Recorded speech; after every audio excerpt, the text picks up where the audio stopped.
To call this a biography would be a serious understatement. If you ever have an American edition to this book, I would suggest the subtitle, Everything You Ever Wanted to Know About Tipu Sultan But Were Afraid to Ask.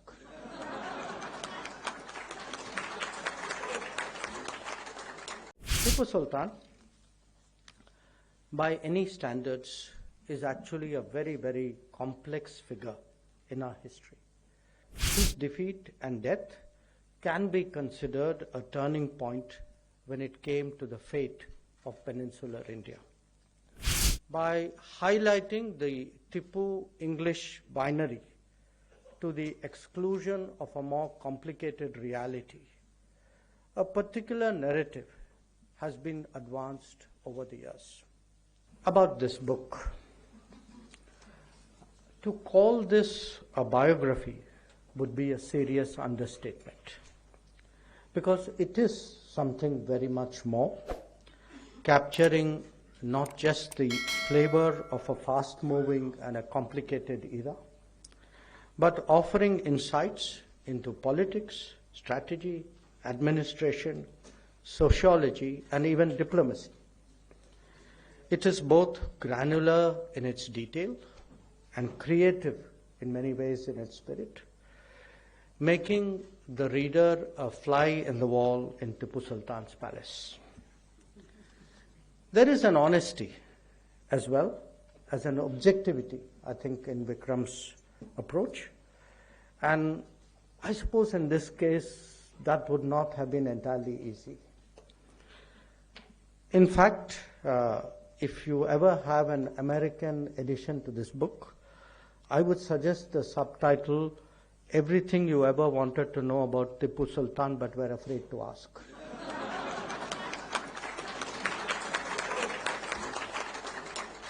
Now, Tipu Sultan, by any standards, is actually a very, very complex figure in our history. On the one hand, he has the reputation as a key figure who resisted the imposition of British colonial control over India. And it is a fact that his defeat and death can be considered a turning point when it came to the fate of peninsular India. At the same time, he evokes strong adverse sentiments, even today, in many regions, by some in Mysore itself, in Coorg, and in Malabar.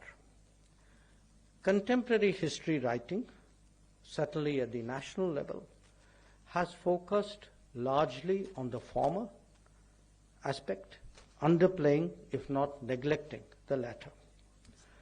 And let's be honest, this was not an accident.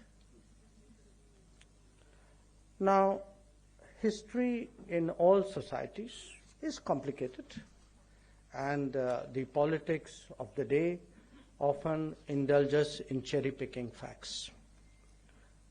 To a considerable extent, that has happened in the case of Tipu Sultan. By highlighting the Tipu English binary to the exclusion of a more complicated reality, a particular narrative has been advanced over the years. Dr. S.L. Bhairappa's foreword, which all of you would read when you read the book, I think is a very blunt reminder of that particular debate. This book, therefore, has a very special value because what it does is it not only presents facts about Tipu Sultan for the reader to make his or her own judgment, but it also, and to my mind this is very important, it also brings out the context in all its intricacy. In that process, I can see that Vikram would have had many challenges of orthodoxy to overcome. And these, by the way, I must say, are not specific to the treatment of Tipu Sultan. How much of our past has been airbrushed, how awkward issues have been glossed over, how facts are tailored for regime convenience. These are actually basic questions which confront us all today. As a product myself of an institution that was at the center of these politically driven endeavors, I can well appreciate the need to present an accurate representation of history. In the last decade, the changes in our political dispensation has encouraged the emergence of alternative perspectives and balanced accounts. We are no longer prisoners of a vote bank, nor is it politically incorrect to bring out inconvenient truths. Obviously, there are many more subjects on which the same degree of objectivity is needed.